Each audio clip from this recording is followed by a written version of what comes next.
Hello, everybody, and welcome back to the 2024 Preseason Power Rankings, where today we have our 14th ranked team, the Pittsburgh Steelers, a team that's never quite bad, recently hasn't been bad, hasn't been all that great, as the kings of being above 500.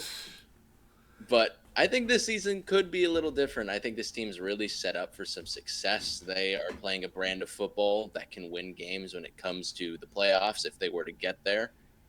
But before we get started, how are you doing today, Pat?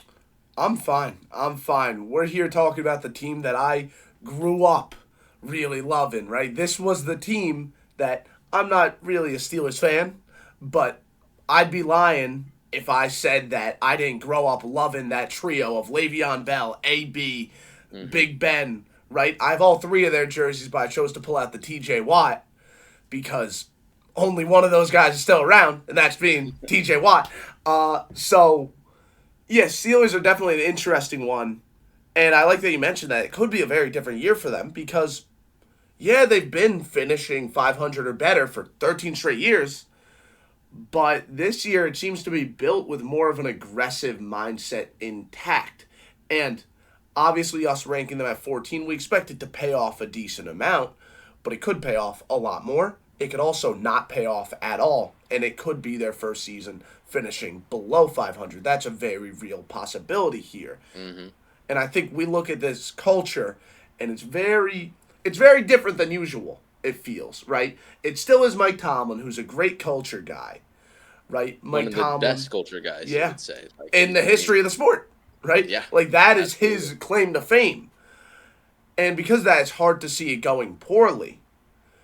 But some of the stuff they did, like bring in Patrick Queen during the offseason, bringing in two new quarterbacks, they're making these moves that are not overly characteristic of Mike It's Tomlin. very, yeah. The last couple years, like it's not mediocrity, right? It's just not. But it felt like maybe settling for mediocrity. We're gonna finish a game above 500 and miss the playoffs, or make the playoffs and go out in the first round.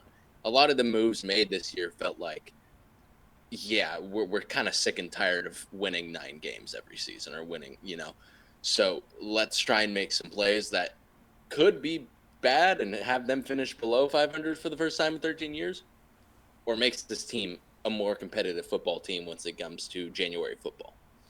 Yeah, absolutely. And listen, normally we see this and maybe we're a little bit more cautious, but because of Tomlin, it is difficult for me to say that this doesn't work out at least decently well, Yes, that's right? exactly right. This is a culture built on winning over everything. And they're going to be doing that by clawing in some dirty, dirty football games, all right? Their games over the past decade really have come down to the big plays, the picks, the fumbles, the coverage busts, the big runs, etc.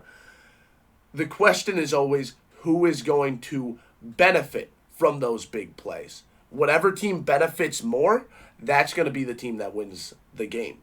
When you're playing against the Pittsburgh Steelers, it's just about you're getting in some muddy dogfight, right? You know that's what's going to happen. You know that it's going to be a dirty, sloppy football game. But the team that benefits more from those big plays, that's the team that wins. Okay? Yeah. And the Steelers, I imagine, are going to continue to be that type of scrappy football team that is always very unique to watch. Does it work out as often as it did in the past? I don't know because it's a new group of guys, really. Yeah, and you bring up scrappy, muddy football. That is the definition of this team's identity this year. This team is walking into the season and saying, we want to run the football and we want to play defense. And Mm-hmm. you're going to have to stop us doing that, all right? And they're challenging them. You look at their draft, it screams that. You look at their moves this offseason, it screams that.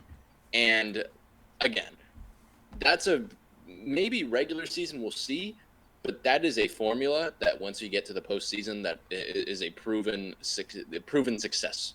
in the postseason. Be able to run the ball and be able to play defense. Now, we'll get into their new offensive coordinator, Arthur Smith, former head coach of the Atlanta Falcons, now an OC.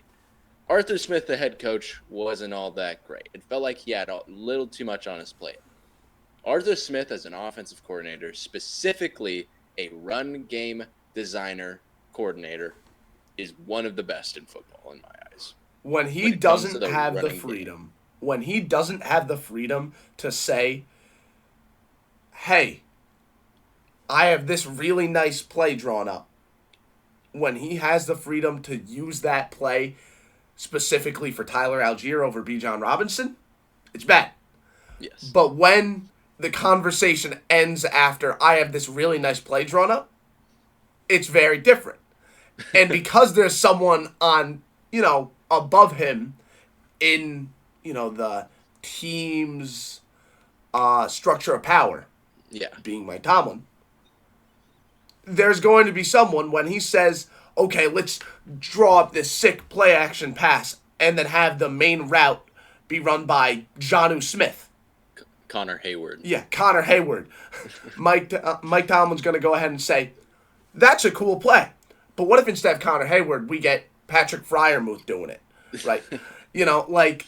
It's going to be very different, and you're not going to see Arthur Smith outthink himself as much because he's just a coordinator. The same way it was in Tennessee, where he would draw up these really nice plays, and the plays would go to A.J. Brown and Derrick Henry, right?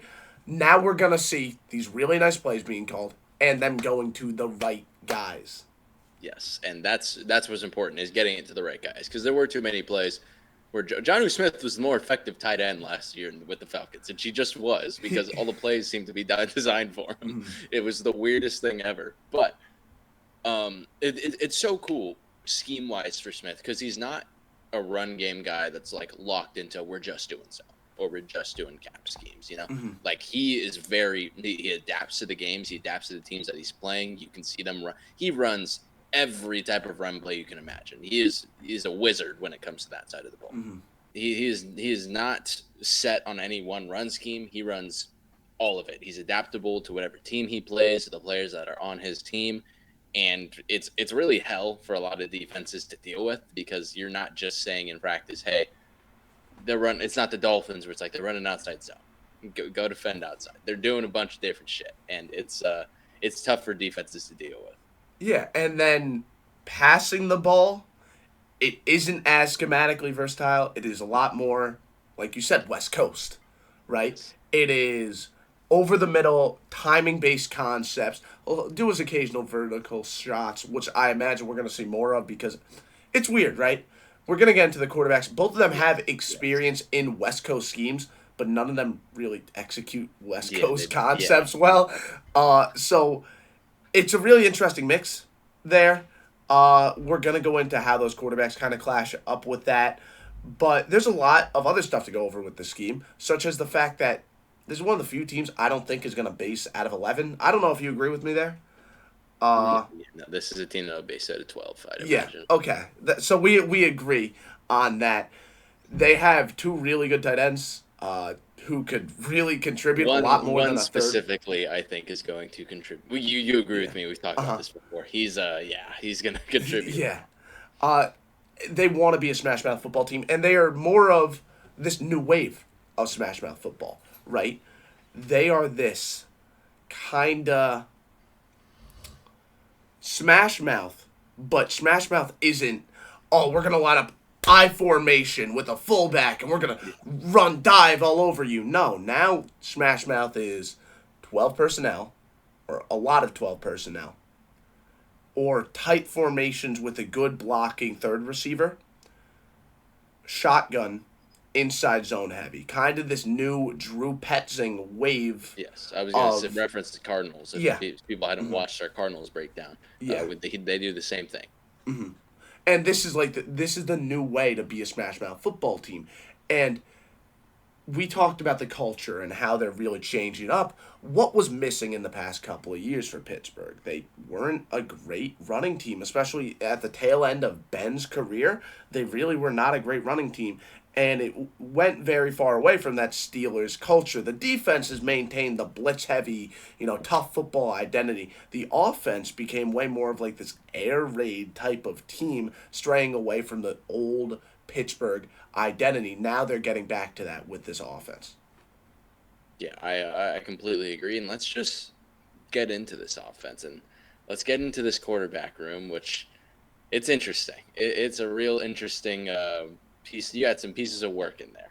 You know, you have Russell Wilson coming over from his failed stint with Denver, and you got Justin Fields coming over from his failed stint with Chicago. Two mobile quarterbacks, and I was actually on your podcast, and we had talked about the best landing spots for Justin Fields, and we said it was the Steelers, and we talked about how his ceiling as a player was like Russell Wilson with the Seahawks. They do very much the same thing. It's kind of funny how that all worked out, right? But yeah, I mean, the Russell Wilson comparison for Justin Fields, I think, stems from, and this is also going to be an evaluation of Russell Wilson at the same time.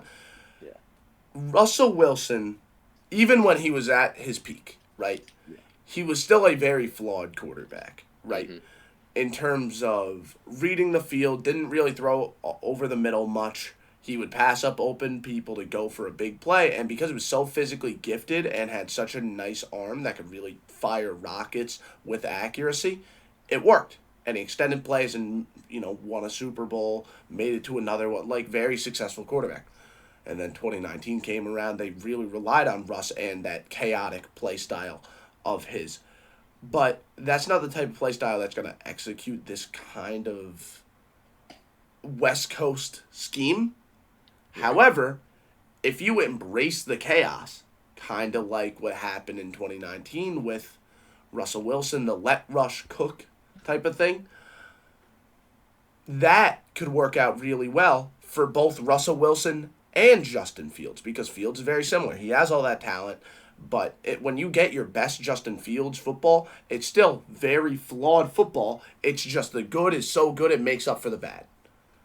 Right. And that's the thing. These are two. Russell Wilson less so now, because he was pretty awful in Denver. But like these are like I've never seen a bad quarterback like Justin Fields get as much support as he has. Right. Mm-hmm. Justin Fields is like, let's get one thing straight. Justin Fields' film is bad. He is consistently late on reads, late on throws, slow to get the ball out, takes too many sacks, can't read the field. It's not good. And even the highlights of Justin Fields' film, again, come from him being able to do a video game breaking thing. It's not him passing the ball like that. And not saying he doesn't have good passes in there. He's never had a good pass in his life, right? It's just consistently not a great quarterback.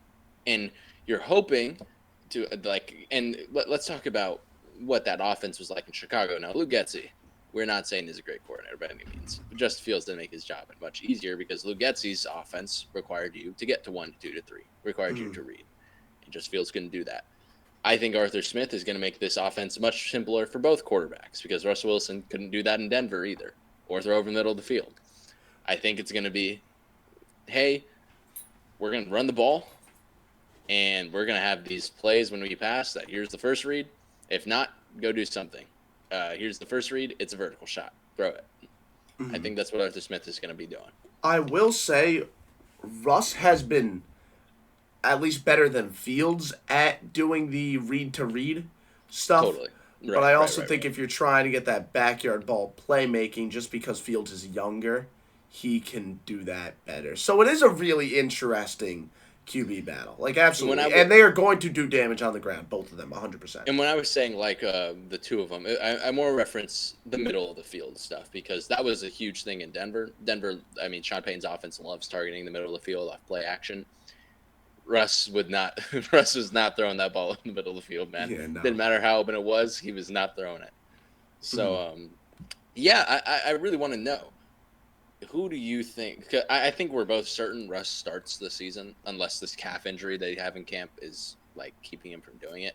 I think we're both pretty certain Russ starts the season. Who do you think the better option at quarterback is for the Steelers? So it's really interesting because I feel like this is probably the highest ranked team that we have despite quarterback issues.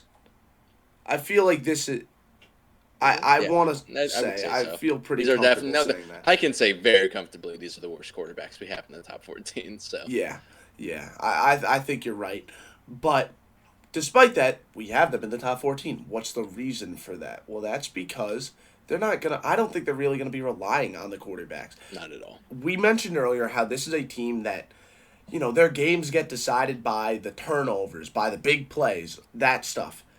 So they need a quarterback that could not turn the ball over and not make those mistakes. Simply execute. Don't be the reason they lose. And that's why it'll be Kyle Allen out of Buffalo.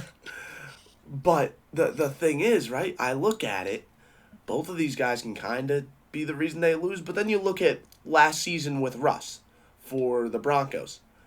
Was he good and did he execute that offense overly well? No. But he wasn't turning the ball over. No. Meanwhile, Fields, it's not even as much the interceptions. For me, it's more the fumbles, right? Fumbles and the sacks for me with Fields. Yeah. Yeah, the sacks are also a big thing.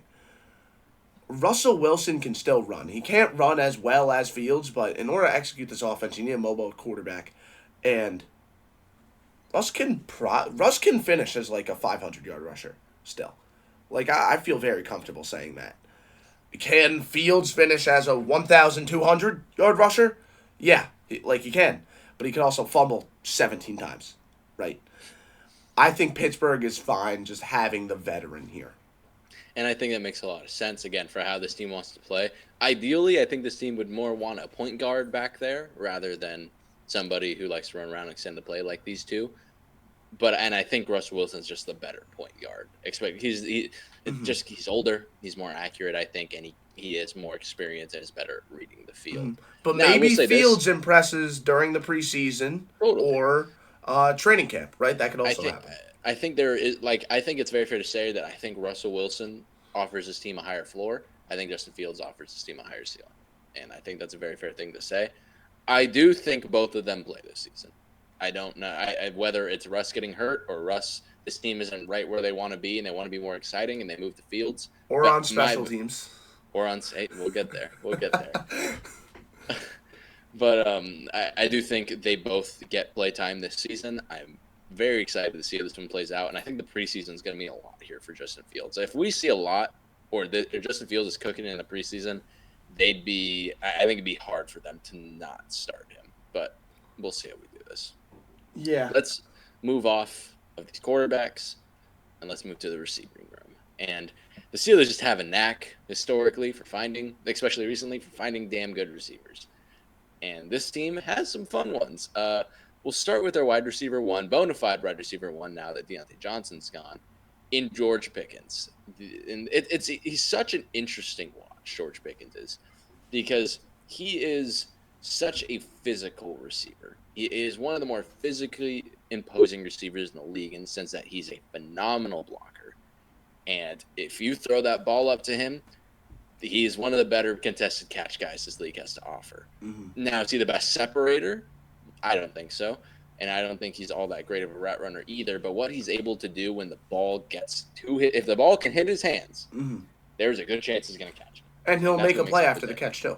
And I wouldn't say he's a bad route runner. I wouldn't say he's bad either. I just don't think he's a consistent separator. I don't think he's. That's fair. That's fair. I think his footwork is actually pretty impressive. And so I don't think he can. Like, you hear him in interviews, and it's easy to think he's kind of like a meathead. But he makes the right decisions based off opposing DB leverage, right? It's not like he's unaware from a football perspective. He does run routes with a decent amount of nuance, right? He's a guy who will impress you at the catch point while being a pretty good route runner. And he makes plays, man. He's a playmaker for sure. After the catch, at the catch point, he does that stuff. Yeah, and I'm trying to find the stat right now. I'm really trying to find it. How many receptions did he have? Because it's so funny. He had over 1,000 yards on like the smallest amount of receptions I think I've ever seen. Let me look it up. George Pickens. Pickett was winging it. He was winging it. Why are you not giving me this? Hold on. 60. He had 1,140 yards on 63 receptions. That is ridiculous. Yeah. That is not a lot of receptions, man, when you look at the rest of the league. He is a big play waiting to happen, and I do really enjoy him within this. I'm sorry, I'm waiting for your dog to. There you go. I do really enjoy him in this style of offense because this team does want to be smash mouth, and he is one of the best blocking receivers in the league. Mhm. He will go and he prides himself on saying, "I'm bigger than you. I'm gonna push you into the sidelines." Like that's what he's gonna do. So I'm excited to see how this works, and it also comes down to the fact who are his quarterbacks. They are Justin Fields and Russell Wilson, who throw a damn good deep ball and like to run around and extend the play. George Pickens is going to be their best friend, and I think he's due for a pretty big season. Yeah. And then you talked about blocking wide receiver and how that's important. The guy they drafted in Roman Wilson, you mentioned they have a knack for finding receivers in the draft. Roman Wilson is going to be that next guy for sure. He's going to be good. He's going to be really good now. He is. He is such a good blocker. But then on top of that, he reminds me a lot of Sterling Shepard. Was my comparison. Ooh, I like that. He's someone who might be a little bit smaller, but he plays big. He plays physical. Nice route runner. He has the great ball skills that you want to see when you have a Justin Fields or a Russell Wilson running around there. Just a great, great player who could play a role and could be like a tough, gritty slot guy. And on top of being tough and gritty as a slot guy, he's also got some really good speed to him as a deep threat. And he can get down the field. But he is going to be mainly this team's slot guy. And when it comes to the wide receiver, too, at this point, it's probably going to be Van Jefferson. Van Jefferson has had his highs. He's also had his lows as a receiver. But he's an all-right blocker. He's coming over from Atlanta where he was. He's just familiar with the scheme. So nothing I'm super excited about personally. I know there's some people who are like Van Jefferson truthers still, and I'm just like, he's all right. But it's been so long now. It's kind of like the hype has died on the Van Jefferson train. I'm sorry. It's that he had the opportunity last year on the Falcons. He didn't really establish himself. I look at it, right? We agreed this is going to be a 2 tight end team pretty much most of the time. They're still going to run 11, but for the most part, they're going to base out of 12.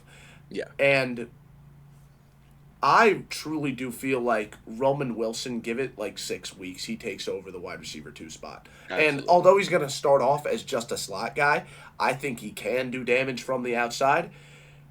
And again, be best from the slot, but like so is every receiver in all fairness. And just establish himself as an overwhelming physical presence. Even though he's smaller than someone that you would normally define as physical and overwhelming, he plays so big, and that's his game. With that speed, it's a really threatening guy. The question with him is always going to be his health, because when you play that physical and you're that small, it doesn't go too well. Right. Now, is there anybody else in this receiving room that you're particularly excited for? Because in the back, you've got a lot of just kind of speedy gadget guys in my eyes. When you have Calvin Austin, Scotty Miller less so, he can play more. I think he's a better route runner than maybe Calvin Austin and Quez Watkins. But I digress. 3 really fast dudes. I mean, yeah, that's very clearly what they're going for, right? Those gadget guys who could take, a jet sweep and go 40 yards with it. Quez Watkins is someone who is at least worth mentioning as a depth guy, a more traditional receiver than just some gadget player. But then you look like deep. I wouldn't say they're deep at wide receiver. I would say they're deep at gadget slot guys, and then that's really it. I would say the same thing. They're in trouble if George Pickens gets hurt, I would say, when they're looking for outside receivers. Absolutely. There's no doubt about that. Let's move off of the receivers, and let's move to this tight end room, because I am so excited to talk about this tight end room. You got Pat Freiermuth, who I think is one of the more underrated tight ends in the league. He's dealt with some really bad quarterback play since he's arrived at Pittsburgh, and he's like the definition of just a really just solid tight end that can do a whole lot of everything. That traditional Y guy can come in and block, but also a good pass catcher, good route runner, knows how to settle into zones, and he's all right after the catch. I like what I'm a big fan of Pat Freiermuth. He kind of reminds me of like a diet TJ Hawkinson is what I would call Pat Yeah. Freiermuth. Yeah, for sure. A very traditional guy who could kind of do it all. Big target. Not a great separator, but he beats you at the catch point. You know, like he's a fine player. He's a fine inline tight end. That's what he's here to do. Once again, well-rounded skill set. Good blocker, too, which you got to be in this offense. But, I mean, they have a better guy here. And he's better, not just because he has the upside to be one of the better receiving tight ends in the league, but because he already, in his rookie year, he might have established himself as the best blocking tight end in football. Absolutely. Darnell Washington was a stud. He was such a good run blocker. And we all knew this. I mean, the guy's a tackle. He's 6'8", 270 pounds. Like, coming out of college, he did the same thing at Georgia. Yet he still blocks with good leverage. Despite being 6'8", he's able to get lower than some guys and just drive them. Drive people, man. And he's such a fun watch on tape. And he was at Georgia, and that's why he was my tight end 2 coming out of that class. And it's not just the blocking with Washington, though. This is an unreal athlete. Like, he is good after the catch. I mean, he's hurdling guys in college. It's hard to bring down 6'8", 270. He's a tough tackle. He's got solid hands. He can jump out the gym. Like, again, potentially one of the best tight ends in football sitting right here. Like, I can say that. But worst case scenario, you have a 6th offensive lineman and a damn good one. I remember there were people who suggested, why not try Darnell Washington at tackle, coming out of the draft. He was like, he's that big. He's that just physically imposing as a tight end. I trust him more than 4 out of 5 Washington offensive linemen. Correct. I trust him more than Dan Moore, who's a backup on this team. So yeah, there you go. But he's a fun player for me. I hope he breaks out like as a pass catcher. But again, worst case scenario, you just have a really good blocker in Darnell Wright. And then Connor Hayward's also there. Not kind of more of a fullbacky tight end. Yeah, but then they have another fullback in Jack Coletto. Who I've heard some good things about in camp. Yeah, he's someone who comes from the Shanahan kind of ideology a little bit. And when you're a fullback that played under Shanahan, even if it was just for a summer, that's a pretty nice stamp of approval to have. He was a UDFA there. He's someone who could be used, it seems like, in a utility role and in, a good blocking role. He's just someone to have out there. I guess when they're running pistol, they could incorporate him maybe as an H-back. But for the most part, they're running 12.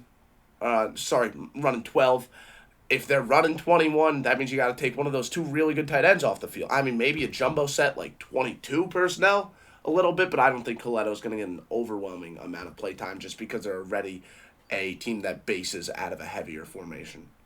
Right, absolutely. And so let's move off of these tight ends now, and let's move to this offensive line, which I am so excited to talk about because this team must have read the DeanoTalksSports offensive line draft book for the last 2 years because they keep drafting my guys, and I love it, man. Let's start at left tackle.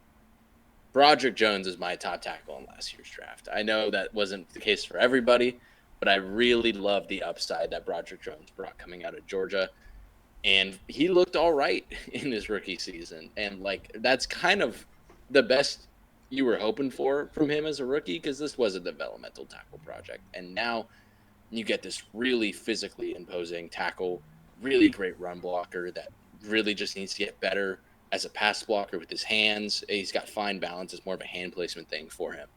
But I'm expecting some pretty big things from Broderick Jones in year 2. I'm a big fan of his.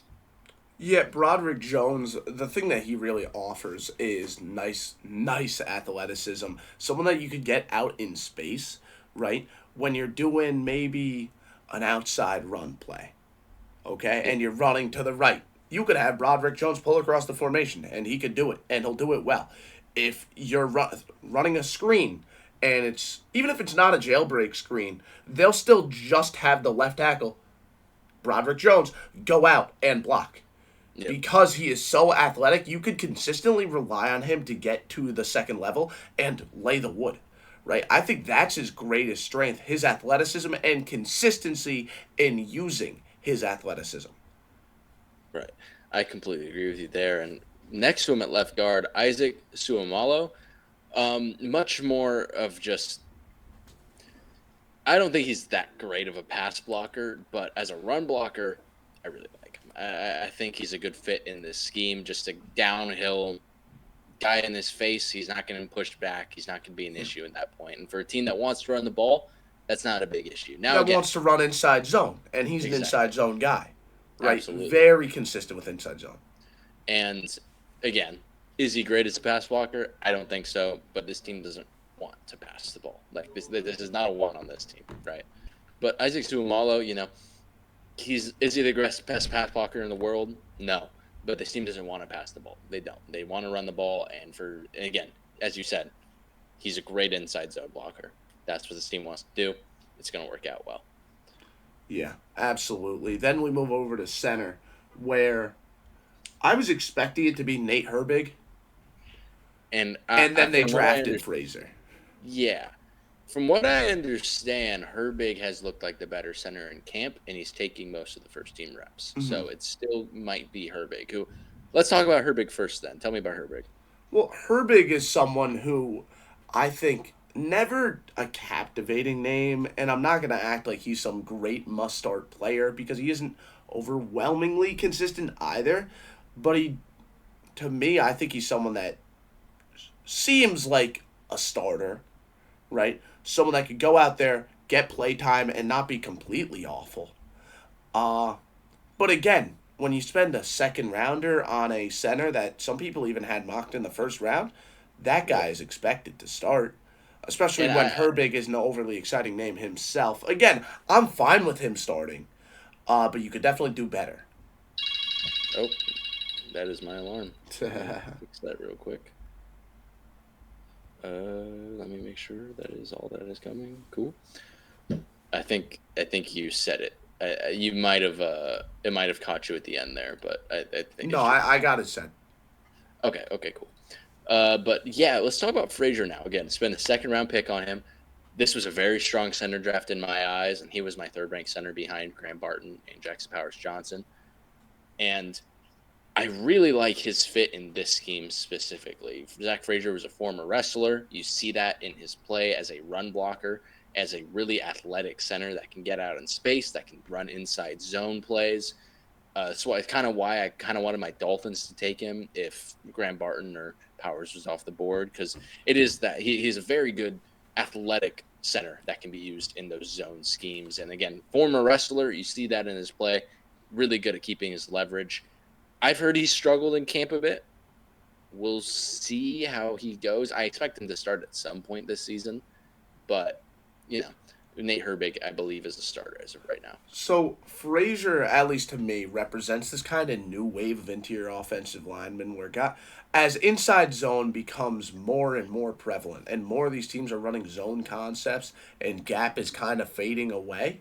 There will always be a place for gap schemes. Let me just make that clear. But as gap schemes kind of start to become less and less common, and more teams go to, outside zone, inside zone, these interior offensive linemen are getting so caught up in being able to consistently get to the second level that these guys suddenly it's almost like they're weak.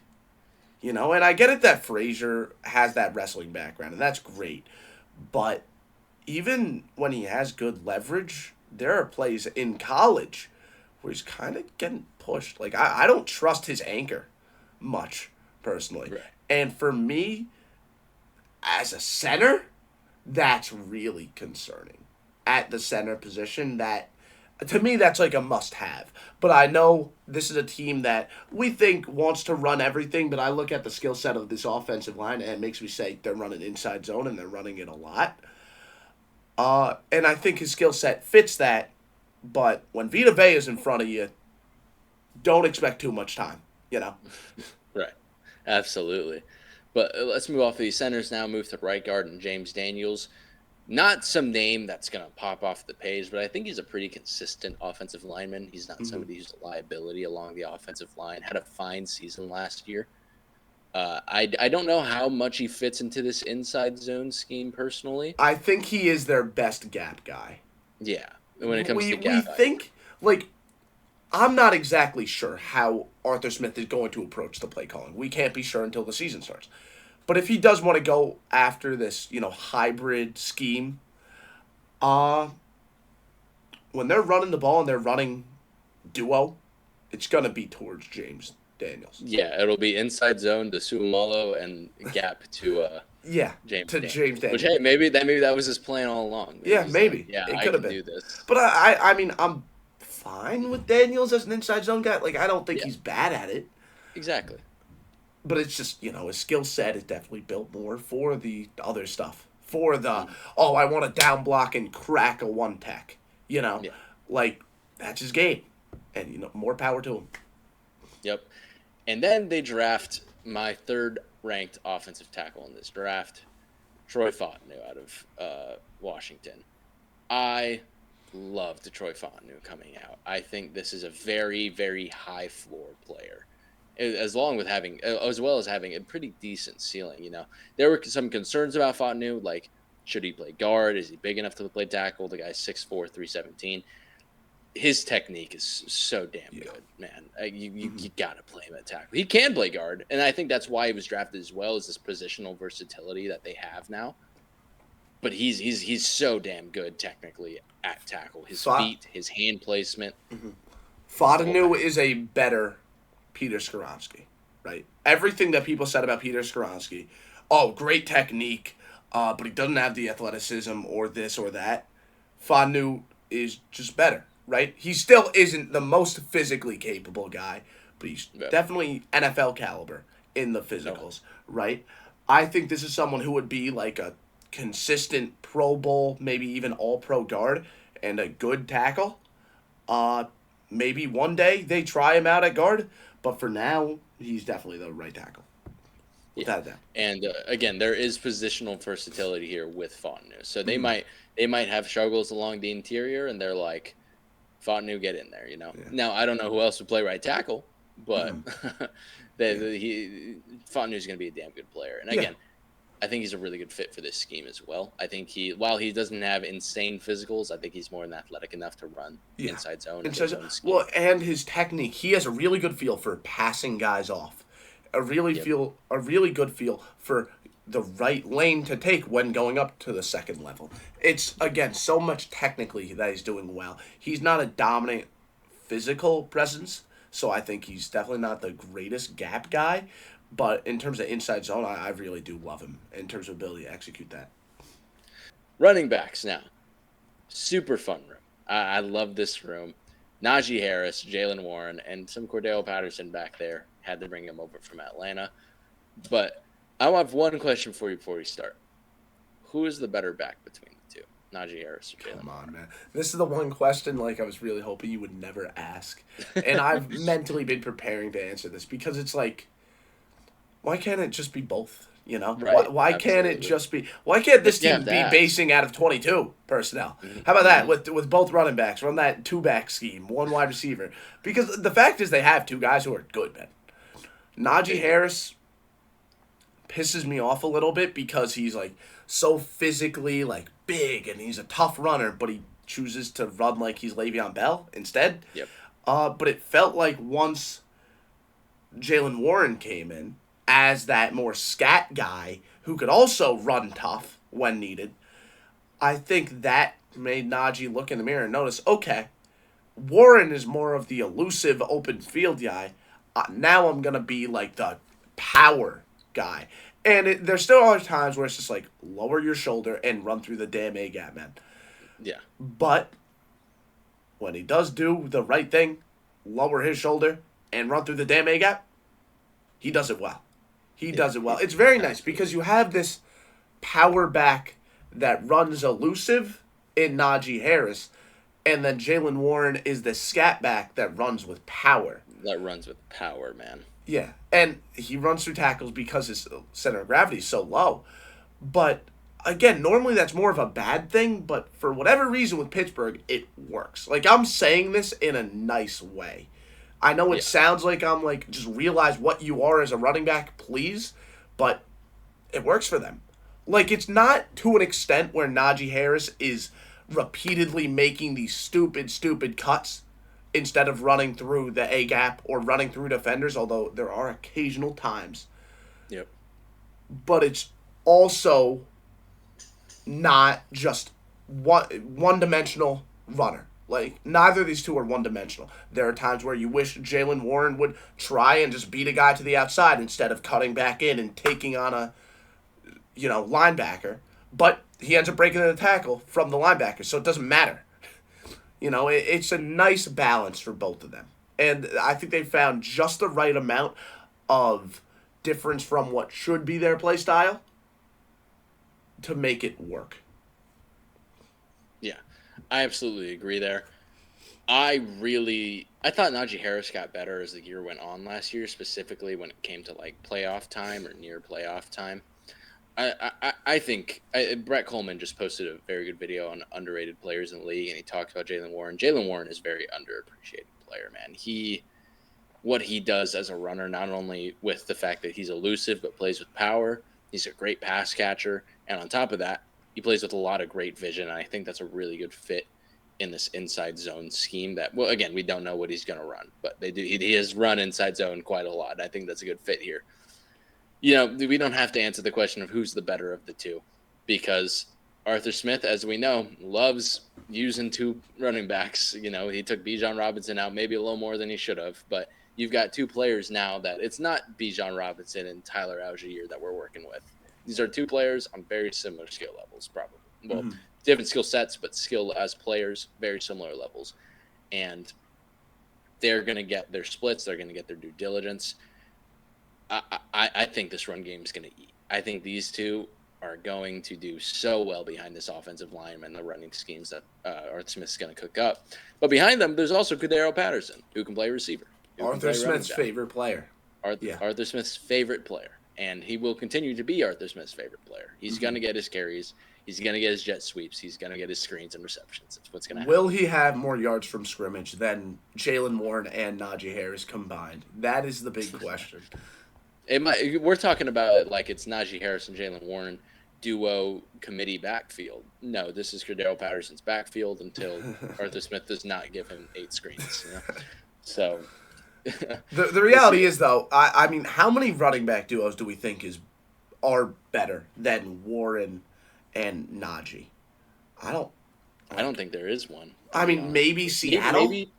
Maybe like we haven't seen enough from Chardonnay. I'd still probably take Harris. Well, I definitely Detroit. Detroit has the best. Yes, Detroit is the best. Yes, absolutely. But then after that, it might is Mostert A-Chain up there with them? I don't think so, because A-Chain and Mostert are both so similar. These two complement each other, not just replace one another.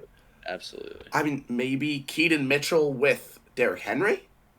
That would be like my dark horse answer. Yeah. But I don't know. It's a really good running back duo is the point. Very good running back duo. Absolutely. I feel bad for you. Putting together the graphic, you're going to have to pick one of the two. And then the other fan base is going to hate dash you. In between them. Yeah. And then I'll combine their names. It'll be Najee Warren. And the cop-out answer? Yeah, maybe. Yes. No, that's what I'll do. I'll cut their photos in half and then put them into one and then make it Najee Warren. Just make one player. Might need to be done. Arthur Smith is considering this in real life right now. So now we get into the offensive superlatives. Who are you thinking here? For offensive player of the year, it's so weird. Because you want to pick one of these running backs, but they're both going to get a lot of play time, so you don't know which one it's going to be. So it's just really weird. I'm actually going to go with an offensive lineman, and I'm going to go with Broderick Jones. I think Broderick Jones is due for a big season in this offense, and I think he's going to be damn good. So I'm going with Broderick Jones. You know, it's funny. I said I'm not going to choose which one I think is better. But for Offensive Player of the Year, I have Jalen Warren. Not necessarily because I think he's better, but because I think if one were to get injured, and I'm sorry that I'm speaking this into truth, manifesting this. Steelers fans are pissed. But if one were to get injured, it's going to be Najee because he's the older guy. So I'm going Jalen Warren as my Totally. And offensive player of the I year. wanted to pick one of the running backs. It was just so hard for me because not only are there two good running backs to choose between, we don't know what Arthur Smith's rotation is going to be because we didn't know it when he had the better running back in Bijan, So, uh, like, it's just such a hard pick. But let's move off of that. Who is you're going to be your? There's actually this is one of the first teams I feel like we've had where offensive rookie of the year might have some different options here. I mean, so I feel like I'm picking the boring answer. I want to entertain, a Roman Wilson. I Yeah, do, but I think I'm going Fontenot. me too. I am going to go with Fontenot. Absolutely. I Do mean, you maybe have you could have went Frazier because you like Frazier more than I do. I'm Yeah, not a but big Frazier guy. I also like Fontenot more than I like Frazier. Uh-huh. So, um, let's. I'm assuming your 12th man is on here. My X factor is not my 12th man. I think Roman Wilson starts, so he isn't going to be my 12th. Okay. So go to My X who's your X factor is factor? Darnell Wright or Darnell Washington. Sorry, Darnell Wright was the other lineman. Darnell So Washington is my X factor because if he can be more than just a good blocker, if he could be like a true stud tight end, like asset in the passing game, he's one of the best tight ends in football, right, and and maybe their my offensive player of the year. my X factor is Justin Fields, and because it's one of those things where if they can just get him into an offense that's simplified, they don't have to depend on him all that much, and they can add his rushing ability into this offense. It's a chance this offense is really damn good. Like if he can figure it out. So now we move over to the defense. This one's one. It's been this way for a very long time. Still, though, it's a pretty fun scheme to look at. This scheme, right? It's one that has been the same for pretty long now, yet it's still really fun. They're not a team that does their creative stuff early and repeatedly, right? It's not like McDonald where, they have all these disguised coverages and disguised blitzes and they do them all game long. This is a team that sticks to their base stuff, which is like sim pressures, cover three, and one high, cover one, right? Like they always stick in one high, pretty much, and they run a lot of cover one, cover three, and they're not gonna, add too many variables to that. But when you get to like third downs, that's when they're gonna show you a crazy blitz package or a crazy sim pressure. They're gonna do a little bit of sim pressure earlier on, or a little bit of normal blitzes early on, but none of that stuff gets really crazy until the third down. That's when they start showing you some really interesting 6 men on the line of scrimmage. Three of them drop back, and then you have a nickel corner blitzing, and Right. you think it's this incredibly, hot play. 3rd and 7, you have to get the ball out quick, and it's just cover three that you're seeing right now. Right, like they're gonna show you some crazy, crazy stuff on that third down. They are mainly a 3-4 team that will run some 2-4, but mainly a 3-4 defense. They prioritize run defense. It is very clear, despite their safety, Minka Fitzpatrick being known really for his ability to cover up high. His main job in this defense is to replace the linebackers. As they get over aggressive towards the line of scrimmage, Minka Fitzpatrick, you will always see him step down and kind of replace the linebackers. It's a constant thing. Really interesting that that's their rules because it could get them exposed on play action plays, but Minka does a really good job getting back when he does recognize And that it's that's play what I was action. going to say. He's very good at getting back. He's Yeah. very good at recognizing the plays that he's really good at. They coaches call it reading their keys. He's really good at reading the keys of the offensive linemen and figuring out what plays they're going to run. So let's get into this roster because I mean, the defensive roster is fun, man. I'm a big fan of a lot of players on this team, and you'd be remiss to not start up front and talk about some of the best defensive linemen in the game, really. And well, defensive linemen, edge rushers, whatever you want to call them. You got to start T.J. Watt, the jersey you're wearing. T.J. Watt is. I don't consider him top 3 personally, and then that I know rankings don't matter all that much, but he's one of the elite edge rushers in football. Absolutely, what he's able to do as this just like he's. I don't even know how to describe T.J. Watt. Like he's not a Myles Garrett in the sense like physically he's like that, but as a technical pass rusher, and his get off and how he's able to do all that. I mean, it's a beauty to watch. And I will say this, right? If you are one of those people that argue TJ Watt is like better than Myles Garrett, right? I'm not saying that I am one of those people, but I think that argument prefaces mainly on the fact that when the moment is big, it's a big third down to decide the game. Who's getting the sack more often? Is that Myles Garrett or is that TJ Watt, right? Myles Garrett gets more pressures and he does it more consistently. But when you need a big play, TJ Watt has that clutch gene. He has had that clutch gene for a while, and that's still the case. TJ Watt also offers some stuff that other edge rushers that are that dominant don't. He's someone that can drop back in coverage and you feel pretty good about it, right? Yep. And he's someone that doesn't just get sacks, he's stripping the ball out too. Right? He's a true playmaking edge rusher. Yep. And I don't think there's anyone who makes plays to the same extent and with as much of an impact on the game as TJ Watt. I think that's his advantage over a Myles Garrett or a Max Crosby. Again, do I think he's better? No. But I understand the argument a little bit more. And my response to that is usually like, look at the double team rates compared to, if you look at Myles Garrett's double team rate compared to TJ Watt's, it's pretty significant. Like TJ Watt, for being an elite guy, and I agree that he's an elite guy, gets a single team in pass rush a lot more often than a lot of the other elite guys. But a lot of that is because of the guy across from him. Well, that and I'll let you get to that because great player that you're about to mention right here. Yes. But part of it is how much, again, TJ Watt drops back into coverage. That makes it more difficult for you to dedicate a double team to him. Because if you're dedicating a double team to him pre-snap and you're kind of locked onto that, then you're wasting two offensive linemen, right? And these crazy blitz packages they have, you're not going to dedicate a double team to a wide nine often. Because a wide nine has so much time before he gets to the line of scrimmage. Before he gets to the offensive line. I mean, like, it's very, very different, right? How they use TJ Watt compared to a Myles Garrett.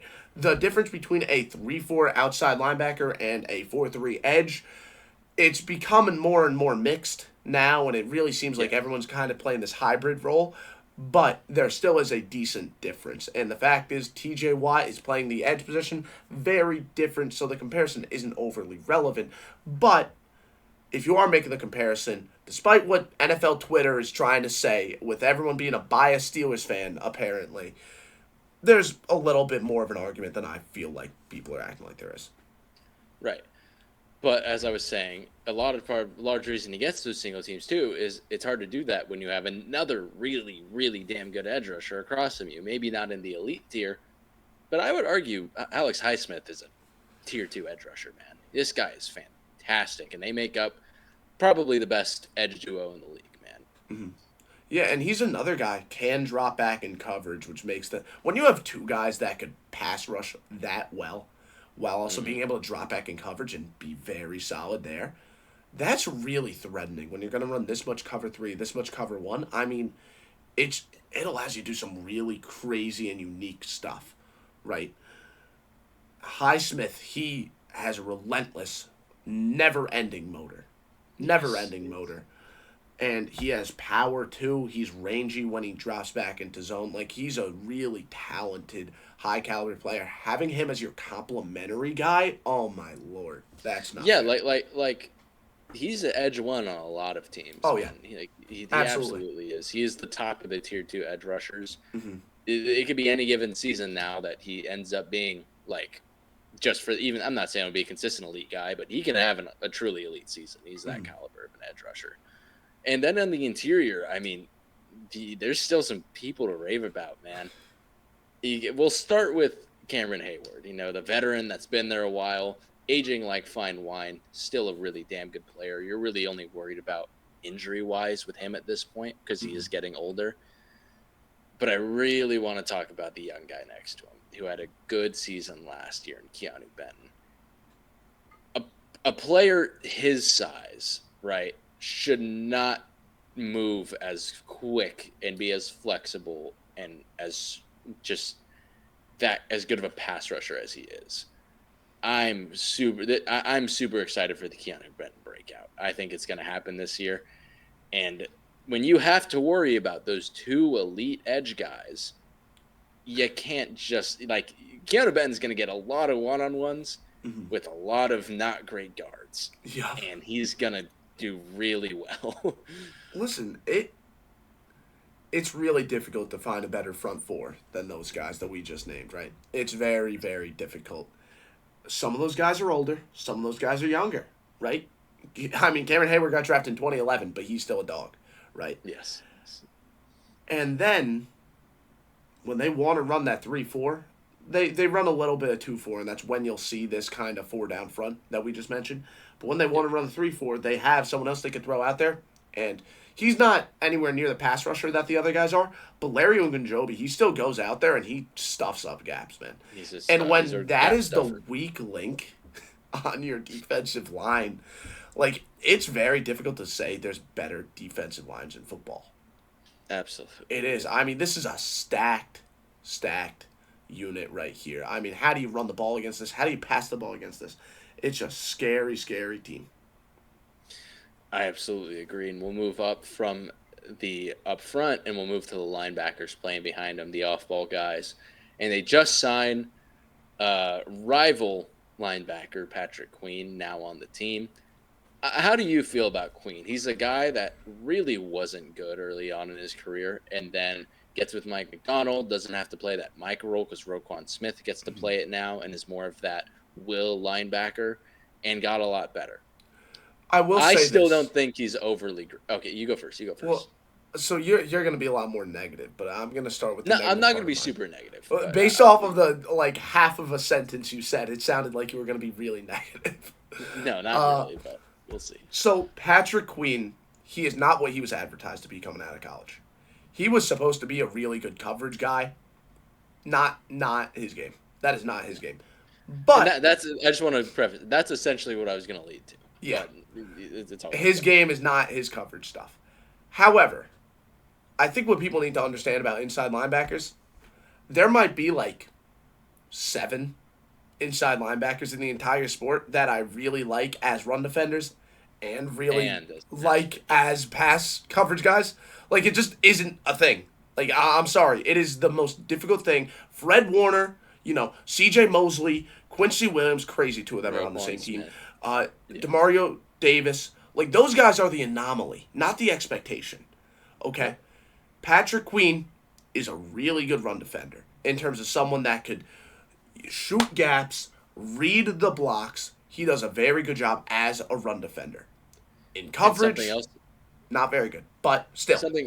Something else I really want to compliment him on, he's also a damn good blitzer. Yes. He's a really good blitzer, and that's part of why he was so successful with Mike McDaniel last year. Not Mike McDaniel. That's at least I didn't do Will McDonald this time.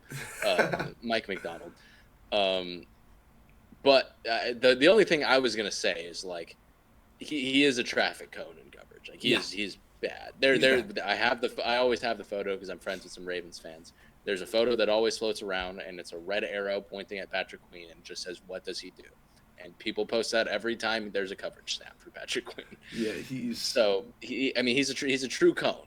However, again, as you said, really good run defender and a damn good blitzer, and that blitzing is going to be really good, and that threat of a blitz is going to be really good in those simulated pressures and those exotic blitzes that this team likes to run on third down.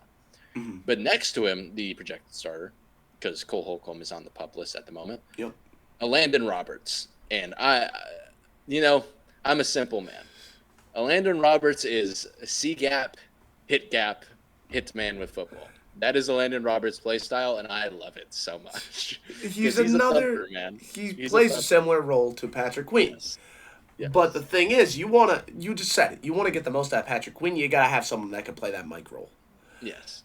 And, Landon Roberts is not that guy.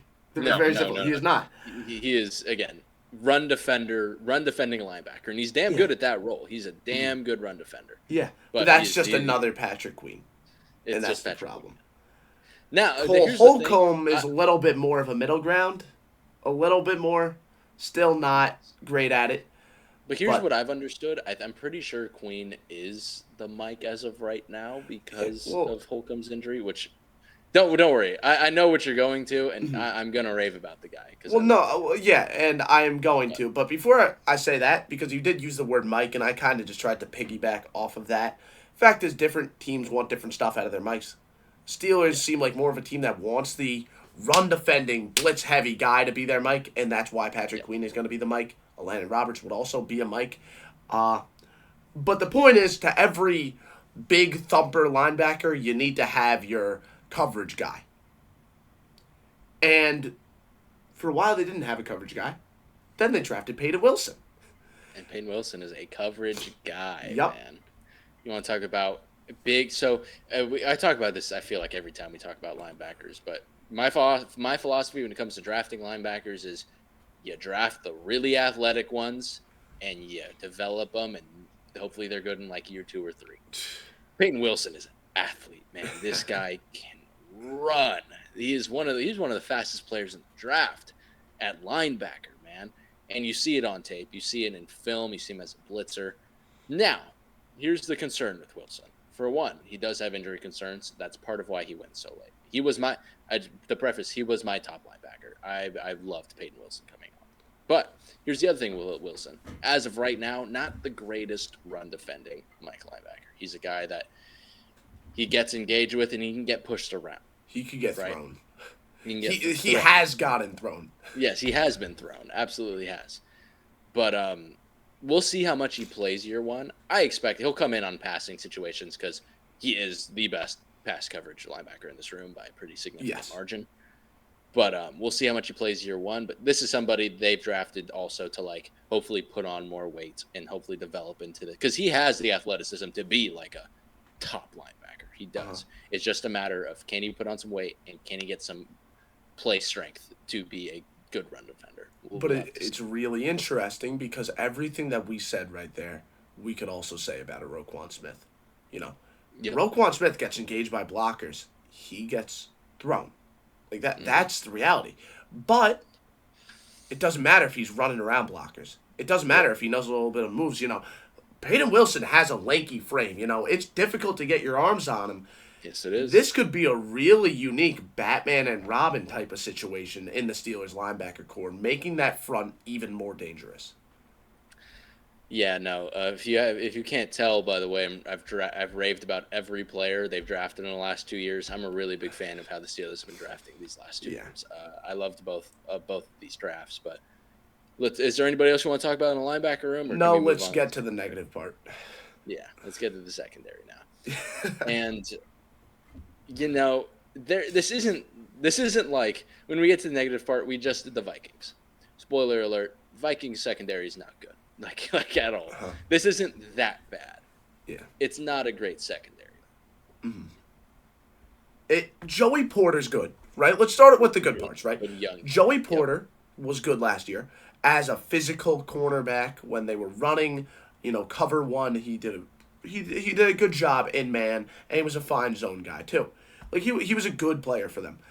And then Minkah Fitzpatrick, we talked about him, good coverage guy, but I think he's really starting to establish himself recently as a really good, box guy, tackler. Like, he is really good at that. And that's kind of what he did in Bama, too. He played a lot of that nickel role in Bama when he was there. Mm-hmm. So, Minkah is still one of the best safeties in football. Joey Porter's a nice first corner. After that, it's bad. It's bad.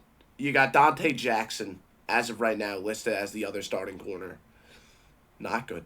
Not good at all. For a guy that has so much speed, he gets burnt a lot. Yeah.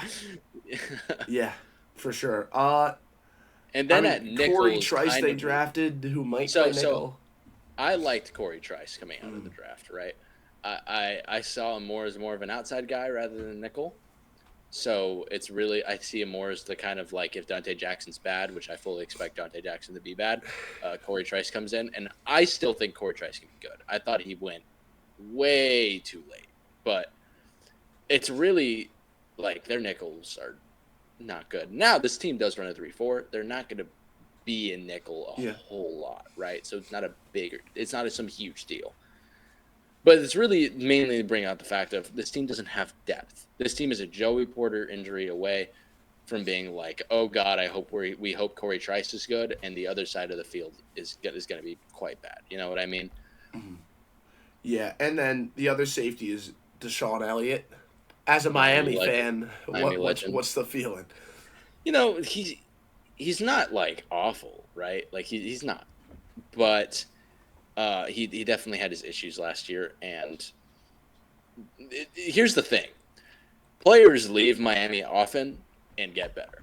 So it could just be the fact that, and also I wasn't a huge fan of what Vic Fangio did last year and how he used Deshaun Elliott among some other secondary guys.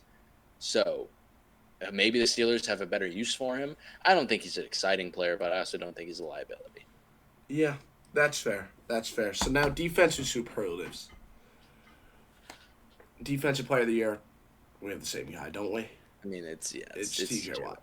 Yeah. And then defensive rookie of the year. I imagine we have the same guy, unless you really like Corey Trice that much. It's Peyton Wilson. Okay. Well, Corey Trice isn't a rookie either. He was a rookie last year. But oh yeah, you're completely right. My apologies. I mixed up the two draft classes. Look at that. I was thinking of Bishop. As the other corner. Okay. Do you have your 12th man? I have my 12th man, but you want to do yours first. I'll do mine. I don't know if we have the same player. We talked about the edge rushers. They have a nice duo. How about a nice trio? Nick Herbig is someone who I think, good player, man. He has shorter arms, which is annoying, but from a technical standpoint, really good player, really good pass rusher. Where are you feeling? For me, I mean, it was the same thing, actually. So I was really hoping to be like, we didn't talk about Nick Herbig. We need to talk about you. You kind of stole that thunder from me, but that's okay. No, Nick Herbig, I really liked him coming out of that draft.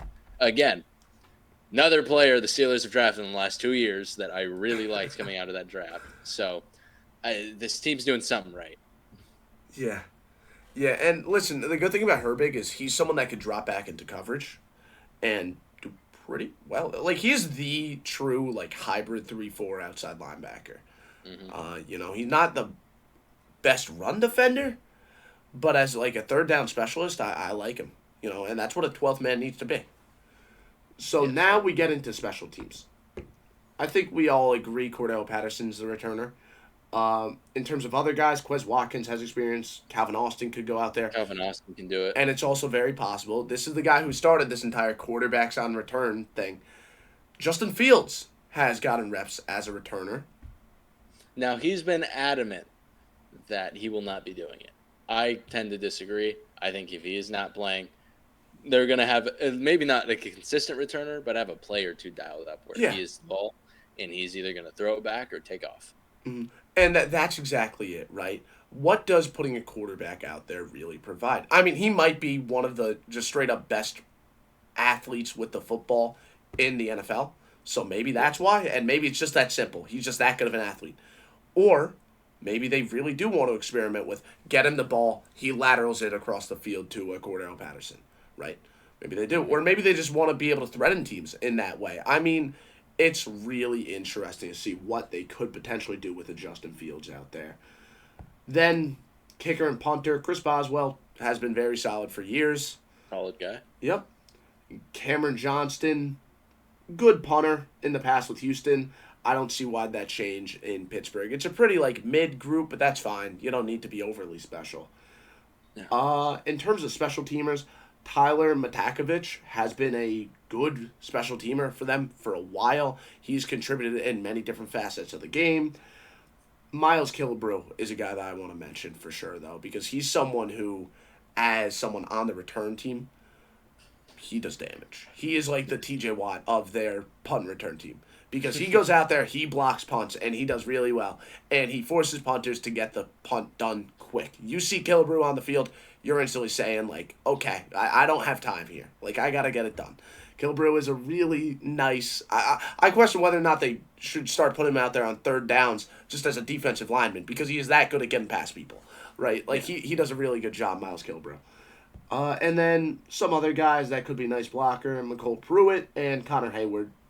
Interesting. Someone I really love to see on special teams is Landon Roberts. Just again, Yeah. the whole idea of see ball, get ball with Landon Roberts applies on special teams as well, and that's what he does. That's very fair. That's very fair. So now we get to the schedule. What is your ceiling for this team? My ceiling for this team is 11-6. 11-6. All right. So yours is actually one higher than mine. Okay. Then what is your floor? My floor for this team is 8-9. So your floor is also finishing below 500. Mine is 2. I have them 7-10. Okay. So what we agree on, we agree to do the highest of our two ceilings and lower of our two floors. So Yep. 7-10 as the floor, 11-6 as the ceiling. What is your prediction for them? So I'm going to be just as surprised as you are when I say this. I went through this schedule a couple days ago. I'm looking at it. The way this NFC North goes and all the splits, I have this team going 11-6. You're going 11-6, really. So I haven't hidden this this is ceiling. the first Like, time we picked them at the ceiling. Yes, this is the first time. And I just like I kept looking at this like I don't want to give them 11 wins. And then I kept looking at it. I'm like, I can't not. Like, I think the schedule is relatively like it's hard, especially when it gets to the back end of the season. But there's some like winnable games here, and a lot of their hard games are these NFC North teams, which we'll get to, and they always split with these teams. They always just seem to do it. So you know what I mean. That's fair. That's fair. I have 9-8 here, finishing Totally above fair. 500. But again, my thing here is like you say, yeah, the schedule's easy, and you're right. But what are the Steelers doing, man? They will lose to teams they are better than and then beat teams they are worse than. Like, that's what they do randomly for no reason. They're going to go out there, in week 8, primetime television against the Giants, and Daniel Jones is going to throw for 400 yards, right? Unless the Evan Neal chart says otherwise, because that could be a really bad Evan Neal game. It's only week 8, bro. It's gonna be there. Yeah. But you get my point, right? This is a Yes. team that anything can happen any given week. Let's look at the schedule, starting with week 1 against Atlanta. I feel good about an Atlanta win here. I do too. I have Atlanta winning that game. The Arthur Smith revenge game will not go in their favor, I'm afraid. It's not gonna happen, unfortunately. Yeah, the Falcons, I just feel like I think they're uniquely suited to handle this defense first and foremost because Yeah. that offensive line is pretty damn good. Yep. And they have some good tackles to handle that interior pressure. Well, the exterior pressure, and it comes with the same thing with the guards. You could say the same thing, and also just like personnel wise for the receivers, they match who up stops pretty damn Kyle Pitts, well as well. right? Exactly. Who's matching up on Kyle Pitts? You don't have anyone. Unless Peyton Wilson really goes out there week 1 and locks up Kyle Pitts. I just don't see that happening. No. Right. So then we get into week 2 against Denver. I can see a Denver win here. I could. I can. I think the Steelers defense is a little bit too good to lose to let Bo Nix do a I lot. just think the scheme, in terms of what Sean Payton can attack using his offense, the West Coast offense, how it could expose a blitz-heavy team like Pittsburgh. Sure. I also think the Steelers' offensive line might just eat this. That's fair. The That's Broncos fair to front say. seven, and they might run for a lot of yards. Yeah, and that's they can fair. control the game. I completely understand that. Yeah, it could be a high-scoring game here. So then the Chargers. I feel pretty They okay can't run the saying- ball against Pittsburgh. There's no Yeah, way. no. It They're not isn't going to doing that. happen. So They would I need feel a really okay good saying- Herbert game to win, Yes. which is possible. But still, It I'm is, taking the but Chargers. it's also like this is one of Or those Steelers. things where the receivers can't exactly take advantage of the secondary here. Yeah, that's You know true. what I mean? That's true. So- That's true. So then we get to the Colts. A lot of cover 3. And that run defense is good in Indy. It's good. I have the Colts winning this game. Yeah, so I feel good about it too because I don't like how are they going to attack the cover 3? Who do they have to do that? And they're not going No like one's the have games. anybody. Very simple. When Pittsburgh can't run the ball, they're going to have to rely on Russell Wilson. They lose. That is their win condition. As long as they can win only throwing 15 passes, they're probably going to win. If they have to throw 20 or more, that's when things start to get bad. And yes, 20 is probably where I draw the line. In the And modern then NFL. we have the Cowboys coming off a mini bye. playing the Prime Steelers. time. This feels like a Cowboy. I don't know why. I have a gut feeling the Cowboys are just going to win this game. It kind of just feels that way. So this was more of like less of a reasoning thing and more of a gut thing. Primetime game between these historic franchises going off a mini bye. I'm Yeah. going to bet on Dak over Russ and over Also, the Justin offensive Fields. line in Dallas is good. Right. Yes, it is So good. that makes it so they could take advantage. Like CeeDee Lamb, I like Joey Porter, but CeeDee Lamb. Right? Yeah, see, yeah. I mean, they would have to really, really screw. CeeDee Lamb is the deciding factor here, and CeeDee Yes. Lamb, I'll bet on CeeDee Lamb 9 times out of 10. Right. And then we get the Steelers looking in the mirror and playing the Raiders, the exact same football team. I'm going to go with the Steelers here, personally. I think I just I don't know. It's tough because they do the same thing. Well, no, I think the Raiders have a nicer passing attack and a nicer secondary, but the Steelers have a much better culture, and I Yes. like the Steelers' offensive scheme a lot more. Yeah. It's tough. It's tough. That probably still lean Steelers just because this feels like scrappy football, sloppy football. Who am I going to pick to come out on top? I'll pick this. But it's not even that the Steelers are better at scrappy football. They just force other teams to play scrappy football. Yes. I feel like the Raiders want to play scrappy football too, though. So, like you said, it's a really... it's at Las Vegas, and I think because of that, I'm going to give Las Vegas the edge. And that's totally fine. Then the Jets. The Steelers are going to pull one out of their ass here and beat the Jets. Watch. Yeah, they might just do that. I picked the Jets, but I also picked the Steelers in the Raiders game, so it kind of offsets for us. Yeah. Okay. Well, I'm just. Yeah. Again, we do these when we go through the schedule. We aren't like predicting records. We're just talking. We're kind of just talking about how the games might look. Giants, I feel like this is a game. Everybody. Yeah. Check it off, everybody. Yeah, the Is Evan Evan Neal Neal starting? If yes, TJ Watt will have 4 sacks. Yes. And then bye week. Then after that, they go against Washington. Washington off of a bye. Listen, I feel like the Steelers would lose this one normally just because Steelers come in overconfident. But because it's off a bye, I feel like the Steelers will come in with the right state of mind. I mean, Jaden Daniels might die, which is prevalent in many of the games they play that year this year because of that offensive line and defenses they play against. But Steelers have the Ravens number. The Steelers have always. I have the Steelers at home, absolutely. Yeah, for sure. Then Cleveland, primetime. That should be a good one in Cleveland. I picked the Steelers because I think this team's run defense is good enough to where you have to defend on Deshaun Watson. Yeah, that's true. So I'm going with the Steelers here. But I also feel like the Browns might be able to force the Steelers to rely on Russ. And then it's just a shit This show. might also be one of those like big George Pickens games in the sense it's just man coverage. You're plastering him the whole time. But holy God, he keeps catching the football. Yeah, but Denzel Ward's a damn good corner too. He is, absolutely. This isn't again, we saw it last year when Denzel Ward was on him and George Pickens literally just laid out full and just caught it with one hand, and it's like, what else can you do? Yeah, right. I definitely think this could be a split. I feel good about this being a split. It's just a question of who wins which one. I guess I'll give the home game to Cleveland. Okay. Cincinnati. Yeah. Joe Burrow is immune to pressure, meaning he's going to be able to take advantage of the It's also Cincinnati coming off a bye. So Cincinnati for sure. I think Cincinnati wins both, just because Joe Burrow doesn't feel pressure. Okay, we'll get to that last game. It just feels like a Steelers win. Sure. Okay, that's fair. Home. That's fair. You know what I mean? Yeah. But so then we get another Browns game. It's literally 4 straight NFC North games. Yep. So they're gonna win 2 of them and lose 2 of them. That's just how it goes. Then Philly. Philly can give them problems, man. Philly can give them problems, but it feels like one of those Steelers randomly just wins for no reason. That's exactly what it feels like. That's what's so weird about this team is like I look at it and I'm like, Philly should win this game.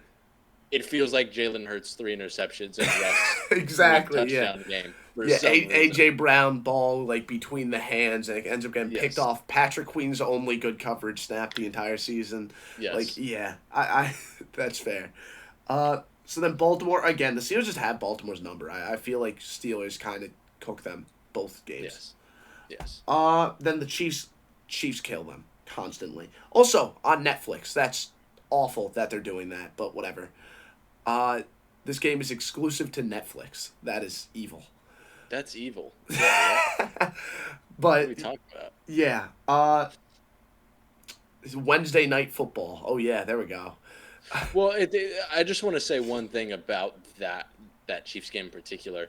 This is so one of those Chiefs games that they might just drop because it's late in the season, and the Steelers just scavenge off it for some reason. That's true, but it's also like the Chiefs are the one team that I feel certain beats the Steelers every time. But it Right. might also be because they always meet in the playoffs, and the Chiefs are just playing their good football in the playoffs. Yeah, no, I agree.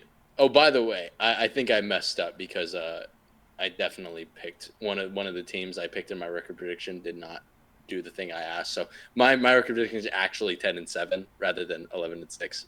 But Why is that? whatever. Well, because I meant to pick because I use the playoff predictor and I meant to pick the Chiefs and I picked the Steelers and I was like, oh no, Yeah, there and you then go. I just saw it right now and I was like, no, I definitely think the Chiefs are winning that game. Yeah, again, it's just like Mahomes. He doesn't feel pressure. There's I quarterbacks complete- that don't feel yeah. pressure, and when the Steelers can't get pressure, that secondary is going to get exploded. I absolutely agree. I don't know why it was selected as the Steelers, but And then, whatever. how do you feel? You said this Week 18 game you really want to talk about. Why is that?